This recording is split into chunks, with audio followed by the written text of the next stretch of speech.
Assalamualaikum warahmatullahi wabarakatuh. Yang terhormat Ibu Erlani SPD MPD selaku dosen pengampu mata kuliah Teori dan Apresiasi Prosa Fiksi. Baiklah, di sini saya Nadia Oktaviani akan memaparkan hasil analisis saya, yaitu menganalisis sebuah novel yang berjudul Cinta Afrika karya Melia Love. Penerbit Media Pesindo, tahun terbit 2012. Sinopsis novel Cinta Afrika yaitu Pino Nugraha adalah sosok pria yang kaya dan tampan.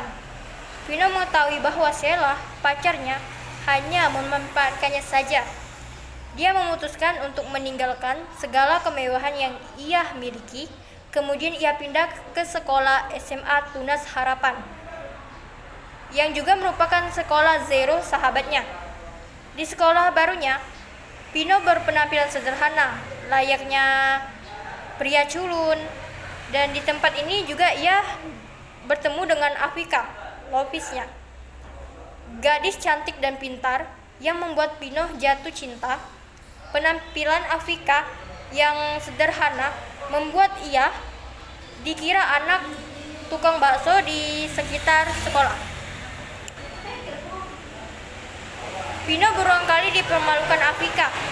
Pertama saat di perpustakaan, dan yang kedua saat bola lemparan Afrika mengenai kepalanya. Afrika yang merasa bersalah karena melukai kepala Pino memutuskan untuk merawatnya di UKS. Selama di UKS, Pino dan Afrika mengobrol panjang lebar. Karena Afrika sudah mengobatinya, jam pelajaran ia meminta Pino untuk membayarnya. Tapi Pino saat itu bilang kalau ia tidak punya uang. Afrika bilang kalau ini adalah hutang. Di sisi lain, Zero menyukai Aisyah, sahabat dari Afrika, dan ternyata Aisyah juga sebenarnya menyukai. Dengan bantuan Pino, akhirnya mereka pun berpacaran. Afrika bilang ia tidak suka dengan orang kaya yang hanya bisa menghamburkan uang orang tuanya saja. Mendengar itu, Pino memutuskan untuk mencari uang sendiri. Dengan bantuan mamanya, ia bekerja di kantor Ibu Nina sebagai office boy. Setelah sebulan, akhirnya ia menerima gaji pertamanya. Uang itu Pino berikan kepada Afrika untuk membayar hutangnya.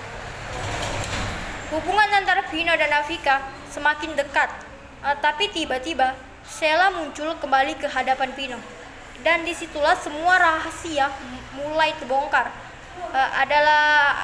Dan ternyata Afrika adalah anak dari Ibu Nina. Pino yang belum mengetahui itu semua berusaha jujur mengenai identitas aslinya kepada Afrika. Akhirnya Afrika pun memberi tahukan identitasnya kepada Pino. Pino dan Afrika semakin dekat dan mereka pun saling menyukai karena orang tua mereka bersahabat. Saat orang tua Afrika pergi keluar, ia tinggal di rumah. Psikologi sastra. 1. Pengertian psikologi sastra. Psikologi secara sempit dapat diartikan sebagai ilmu tentang jiwa, sedangkan sastra adalah ilmu tentang karya seni dengan menulis.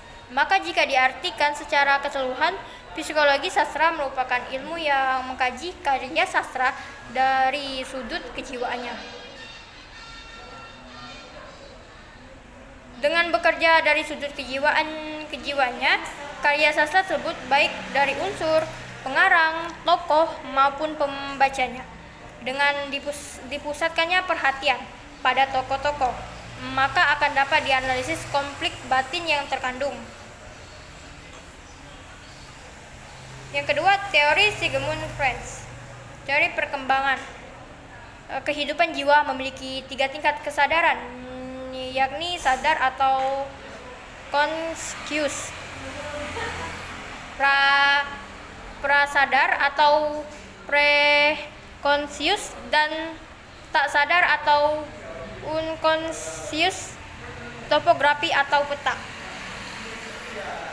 yang dikemukakan oleh Sigmund Freud, yaitu satu ide adalah sistem kepribadian yang asli di bawah sejak lahir. Dari ide ini kemudian akan muncul ego dan superego saat dilahirkan. Ide berisi semua aspek psikologi yang diturunkan, seperti insting, impuls, dan drives. Ide berada dan berprofesi dalam melakukan subjektif yang tidak pernah disadari sepanjang usia. Ide berhubungan erat dengan proses ego. Yang kedua yaitu ego. Ego berkembang dari ide agar orang mampu menangani realita, sehingga ego berprofesi mengikuti prinsip realita. Kepuasan yang dituntut ide dengan mencegah terjadinya ketegangan baru atau menunda kenikmatan sampai ditemukan objek yang nyata-nyata dapat memusatkan kebutuhan. Prinsip realita itu dikerjakan melalui proses. Yang ketiga yaitu superego. Superego adalah kekuatan moral dan etika dari kepribadian yang berprofesi, memakai prinsip idealistik sebagai lawan dari prinsip kepuasan ide dan prinsip realistik dari ego. Superego berkembang dari ego, dan seperti ego, dia tidak mempunyai energi sendiri sama dengan ego. Superego berprofesi di 3 daerah kesadaran, namun berbeda dengan ego. Dia tidak mempunyai kontak dengan dunia luar, sama dengan ide, sehingga kebutuhan kesempurnaan yang diperjuangkannya tidak realistik.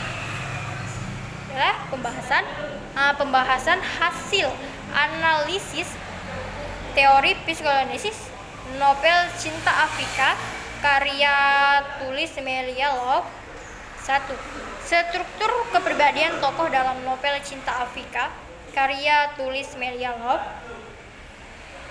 Hasil analisis tokoh dalam novel Cinta Afrika karya tulis Melia Love, ditemukan beberapa sistem kepribadian dari tokoh yang ada di dalam novel, dan hal tersebut digolongkan menjadi 3 sesuai dengan teori struktur kepribadian, yaitu yang ke-1 ide. Data yang ditemukan dari novel Cinta Afrika karya tulis Melia Love. Ide dicirikan sebuah kepribadian yang berhubungan dengan naluri.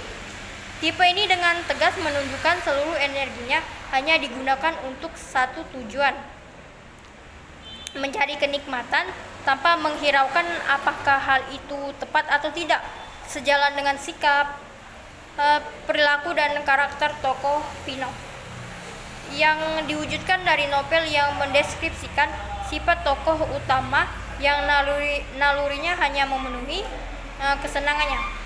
Novel Cinta Afrika karya tulis Melia Love adalah sebuah prosa fiksi yang menggambarkan sebuah perjuangan pemuda yang ingin mendapatkan cintanya. Kepribadian ide yang digambarkan oleh tokoh Pino dapat ditemukan dalam novel Cinta Afrika. Contoh salah satu kutipan kepribadian tokoh Pino, halaman 9. "Ma, Vino pindah sekolah," ujar Pino tiba-tiba, membuat keurutan halus di kening mamanya semakin jelas. "Jangan ngaco, no," jawab Sinta dengan cepat. "Serius, Mama, Pino pengen pindah ke sekolah Zero," jelasnya. "Sayang, kamu yakin?" Sinta tidak yakin dengan usul anaknya. 100% yakin, Mah, jawab Pino. "Yakin." Lalu meninggalkan mamahnya, masih heran dengan keputusannya. Dalam kutipan di atas dibuktikan bahwa kepribadian tokoh Pino yang menunjukkan suatu tujuan atau keinginan untuk mencari kenikmatan dirinya saja dengan urusan yang ingin dia tuju. Yang ke B yaitu ego. Data yang ditemukan dari novel Cinta Afrika karya Melia Law berbeda dengan ide yang berada pada awal bawah sadar dan keinginan berdasarkan prinsip kesenangan. Ego yang dikuasai oleh prinsip kenyataan. Maksud dari penjelasan tersebut yaitu ego pada diri individu memiliki peran penting karena kerja ego sebagai pengendali memberikan batasan antara senang dan realita, sehingga keinginan individu masih dapat terpusatkan tanpa harus mengakibatkan kesulitan atau penderitaan. Menggambarkan sikap ego melawan rasa kekecewaan yang dirasakan tokoh Pino di halaman 24 yang berbunyi, salah lo sih, no? Coba lo nggak berpenampilan kayak gini, enggak lusuh, nggak pakai kacamata butut, handphone butut, pasti si Afrika mau menolong lo. Kalau aja dia tahu siapa lo. Sebenarnya dengan senang hati dia akan bantu lo berdiri, ujar Zero sambil cekikikan. Dari kutipan di atas betapa sikap ego melawan rasa sakit yang diperbuat oleh tokoh utama dengan menahan ego yang ada di dalam dirinya dengan penuh pasrah dijalani oleh tokoh utama. Yang ketiga yaitu superego. Data yang ditemukan dari novel Cinta Afrika karya tulis Melia Law itu adalah suatu sistem yang merupakan kebalikan dari ide. Sistem ini sepenuhnya dibentuk oleh tingkah laku tokoh. Segala norma-norma yang dipenuhi melalui pendidikan itu menjadi pengisi dari sistem superego, sehingga superego berisi dorongan untuk membuat kebijakan. Dorongan yang mengikuti norma-norma masyarakat dan sebagainya. Dari tokoh kepribadian ini ditunjukkan ada pada diri tokoh utama. Berikut bukti kutipan yang membuktikan kepribadian superego dari tokoh utama. Halaman 105 yang berbunyi, jadi yang aku tinggal di sini tuh Afrika mah. Ya, dimaksud mama kemarin tuh Afrika. Ya ampun. Pino merutuki dirinya sendiri. Kenapa ia baru menyadari hal ini? Kenapa Pino tak pernah berpikir kalau Afrika adalah gadis yang dimaksud mamahnya waktu itu? Anak teman mamahnya yang akan tinggal sementara selama sang ibu pergi ke luar negeri untuk urusan bisnis.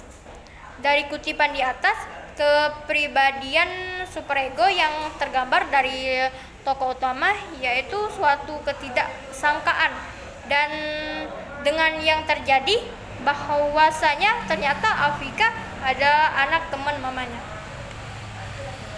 Baiklah, mungkin itu saja dapat saya sampaikan. Saya akhiri dengan wabillahi taufiq wal hidayah. Wassalamualaikum warahmatullahi wabarakatuh.